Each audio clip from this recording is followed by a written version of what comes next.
Hey learners, welcome back to e-learning platform of GS College of Commerce, Wardha. This lecture is for the BCom 5th sem for the subject Indian Economy. And in today's lecture, we are going to start with the topic Public Debt, which is our third chapter under the last unit. So, in earlier lectures, we have seen the two concepts, that is public expenditure and public revenues. Today, we are going to deal with the another component of public finance, that is public debt. So, let's begin. Now, what is public debt? See, we have discussed the two components earlier, that is public expenditure and public revenue. When we talk about this public expenditure, so it is financed by this public revenue. But when this public revenue falls short to meet the public expenditure, so the government resorts to public debt. So, when we talk about the public debt, so it is a borrowing by the government.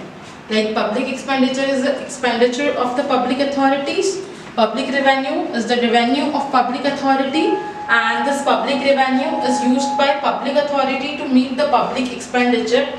But what happens when the economy is developing? So it requires more amount of expenditure.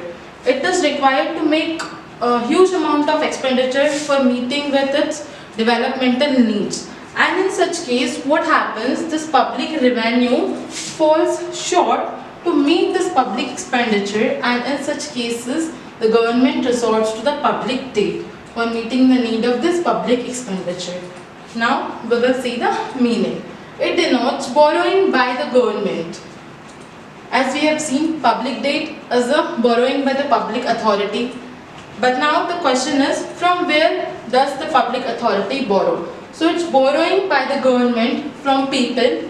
People means general public, banks, financial institution, and so on. Okay. So it's a borrowing by the government from the people, banks, financial institutions, and so on. Now there is a definition of J.K. Mehta which is given to explain the concept of public debt that we are going to see. Public debt carries with it the obligation on the part of government to pay money back to the individual from whom it has been obtained. It's an obligation. Obligation means a government is liable to pay, liable to make repayment of the public debts to whom, from whom it has been taken. So here the J.K. Mehta is explaining that public debt carries an obligation on the part of the government, means here the government is obliged to repay money back to those from whom it has been taken. Okay, so public debt is a kind of obligation for the government whereby it has to make the repayment of the debts. Now, when we talk about the public debt, so it is classified into different categories that we are going to see under the classification of public debt. See, first one over here is internal and external debt. What is the meaning of internal debt? When the debt is taken by the government from the internal sources, means from the national boundaries, or when the debt is taken within the country, so it's known as internal debt.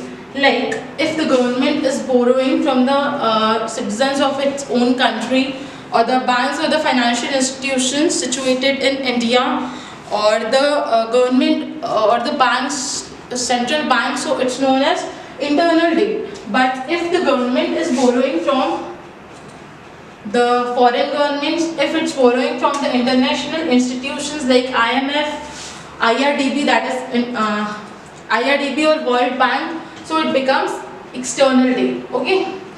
When we talk about the internal debt, so of course it's always beneficial for the government to go for the internal debt instead of having external debt.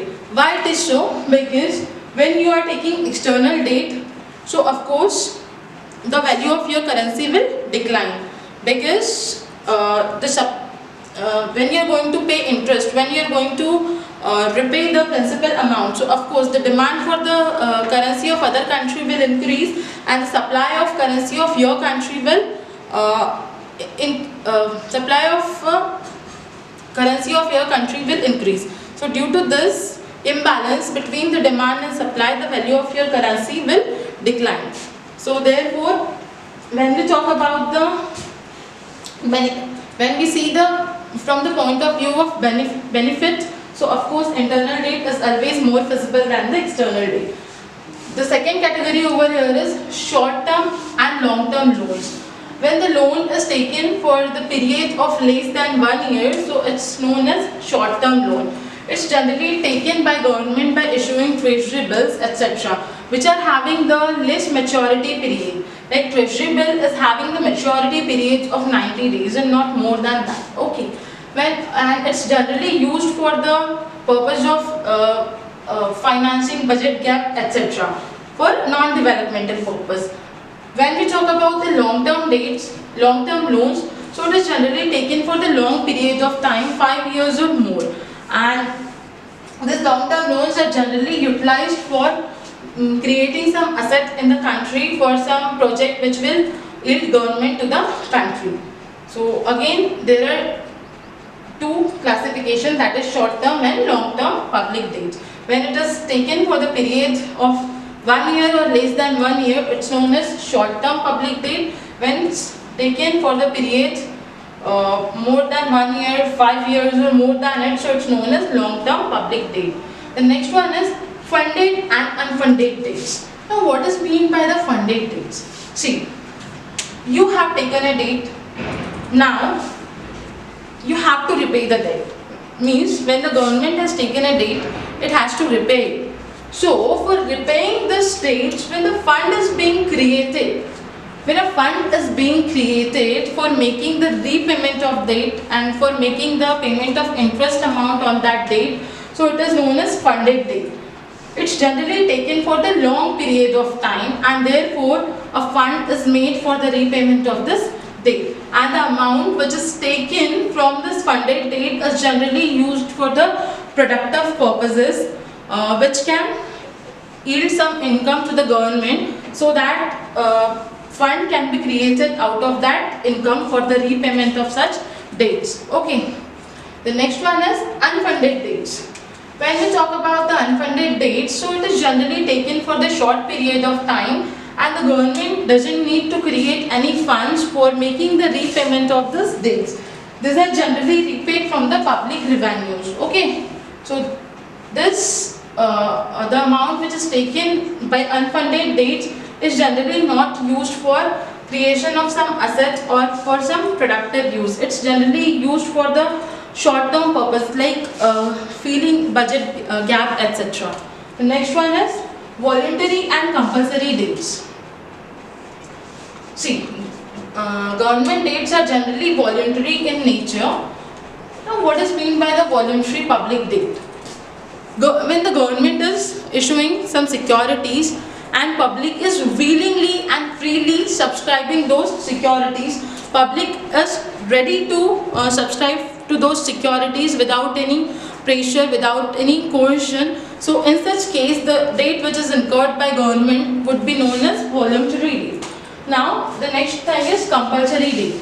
When the public is not willing to provide debt to the government, when the public is not willing to subscribe to the securities which are issued by the government, still a legal binding is being laid on public. They are being forced to subscribe to those securities, so it's known as compulsory debts.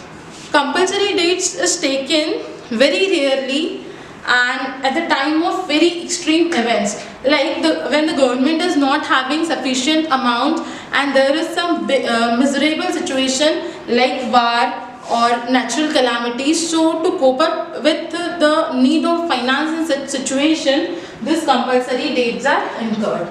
The next one over here is redeemable debts and irredeemable debts. Redeemable means what? Redeemable means repayable. So when the government incurs debt with the intention to make repayment of it, so it's known as redeemable debts. It's also known as terminable debt. The next one is irredeemable debt.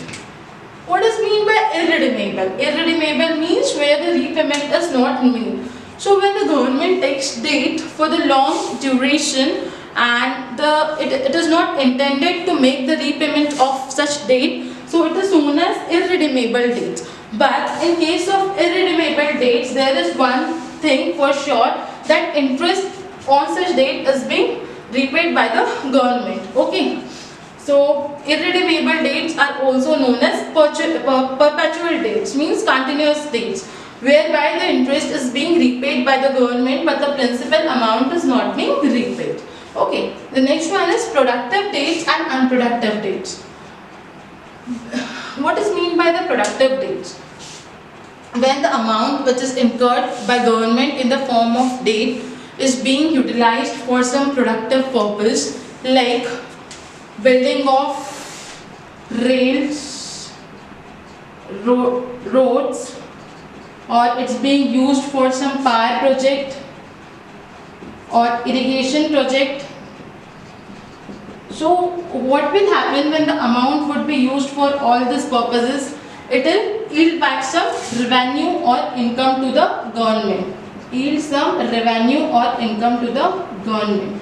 So when the amount of date is spent for the purpose of creating productive asset in the country, for the purpose of building those assets in the country which can yield revenue to the government for repayment of those dates, so it's known as productive public date. The next category is unproductive dates. See, you have taken the loan, okay, you have borrowed a date, means the government has borrowed a date and now the government has to pay the interest on it, but government is not having sufficient amount for servicing those dates, for making the payment of interest on that date. Okay, now what government is doing, if government is taking date again for making the payment of interest on the earlier date, so is it creating any kind of asset in the country? Of course not.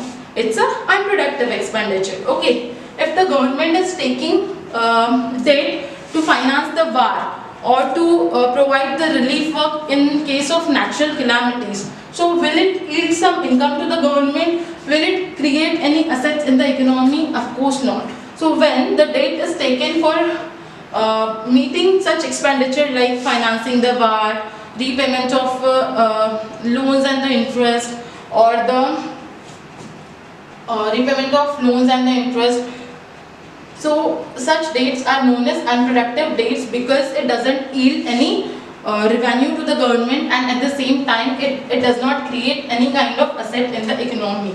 So these are the different types of public debt that we have seen in today's lecture. In our next lecture, we are going to see the roles and the causes of the public debts and remedies to curtail the public debts in the economy. Till then, keep studying. In case of doubts, please contact us. Stay safe. Thank you.